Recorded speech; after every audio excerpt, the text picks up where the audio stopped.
You know, I've realized something since making my last couple of videos. Black love is being misrepresented. Not just in how we look, but in how we interact with each other and how we love one another. The world sees our passion, our struggle, our pain, but yet they rarely ever see our truth. So today I will break down 4 excellent Black romance movies written, directed, and performed by Black people that will actually help us understand and connect better amongst each other. These movies are not simply just for entertainment, but they are mirrors. And when you look close enough, they have something very positive to teach us. Not just about love, but about ourselves. Now, let's start with where it all began in 1954, the film Carmen Jones. Dorothy Dandridge and Harry Belafonte made fire look beautiful. Carmen was fearless, wild, and free. Joe was disciplined, focused, and proud. Their chemistry was so strong, and it almost felt dangerous. And it was. See, Carmen wanted to live, to experience love without chains. Joe wanted control, structure, and certainty. And the more he tried to hold on, the more she slipped away. Their passion turned into destruction because neither one could meet the other where they were. This movie teaches us that love sometimes fails not because the feelings weren't genuine, but we chase people who awaken excitement in us, forgetting to ask if they bring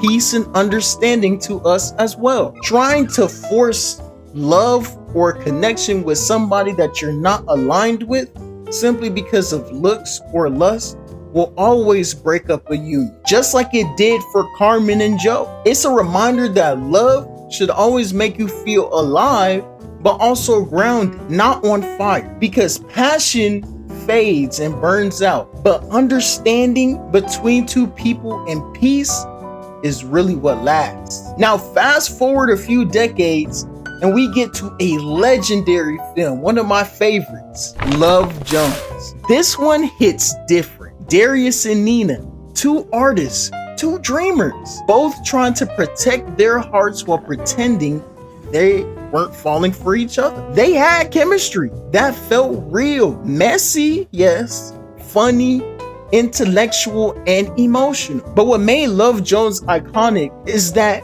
it showed love without perfection. They loved each other, but they were scared to say it. They played games, pulled back, came close, pulled away again. Does this sound familiar? This movie teaches us that vulnerability is not a weakness. So many of us grew up thinking that love was some sort of power struggle, that whoever controlled the narrative was the one who had all the power or who won. But Love Jones was the complete opposite. It shows us that love in a healthy relationship doesn't have to be dramatic in order to be genuine. You don't have to play games with one another just to feel some type of spark or connection. Love can be slow, quiet, and build up and still be a rousing success. Then there's Poetic Justice. Justice and Lucky, played by Janet Jackson and the late Tupac Shakur, didn't even like each other. They were both carrying pain. Justice had lost someone she loved, and Lucky was trying to make something work out of nothing. But that road trip they took together, it wasn't just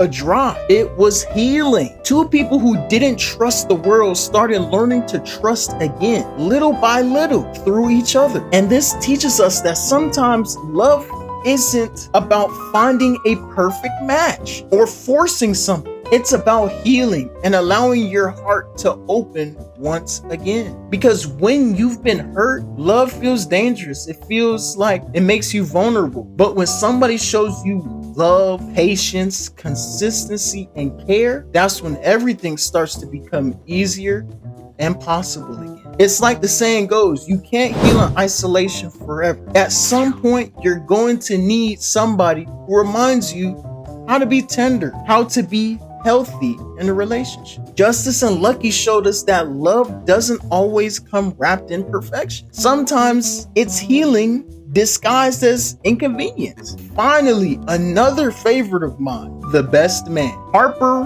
Robin, Jordan, Lance, Mia.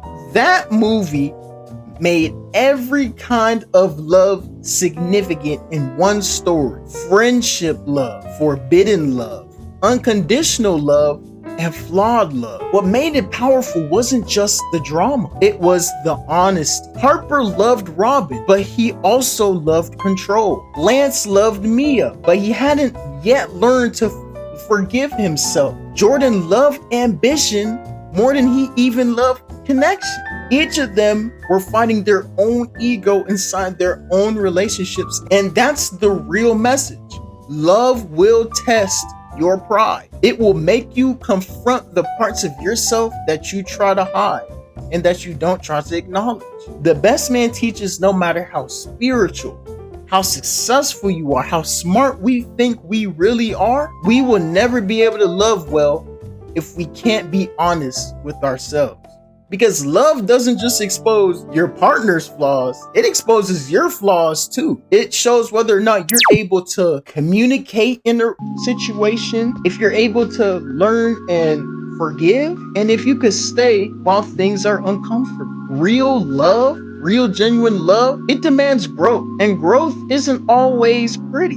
And it's definitely not always romantic, but it is always necessary. So when you really look at all these stories together, you start to see the whole picture. Black love in its rawest form has always been about survival, vulnerability, healing, and growth. Carmen showed us that passion without peace burns out. Love Jones showed us that emotional gains kill connection. Poetic Justice showed us that healing is the doorway to real love. And The Best Man showed us that love demands honesty and accountability. Each of these stories, these movies, these masterpieces, they are a mirror of where we have been in certain places of our life, and they are a map that can help us chart destinations of where we need to be in order to be the best versions of ourselves. Because the truth is, while black love is definitely not dying and it is definitely going to be here to stay, it should also be evolving, and we must learn how to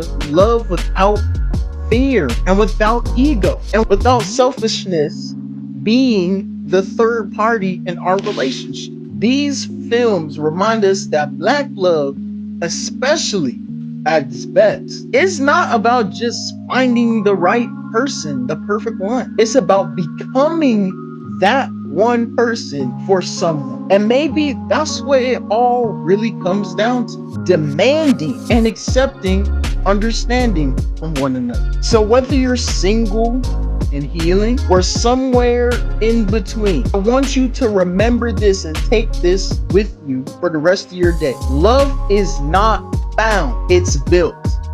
And it takes two people who are willing to grow, not just go through. Because at the end of the day, black love isn't just about romance, it's about understanding. But this is Dylan Square. Remember to like, comment, subscribe. Tell me what you want to see next video. I appreciate all your support. We're on the road to 1,000 subscribers.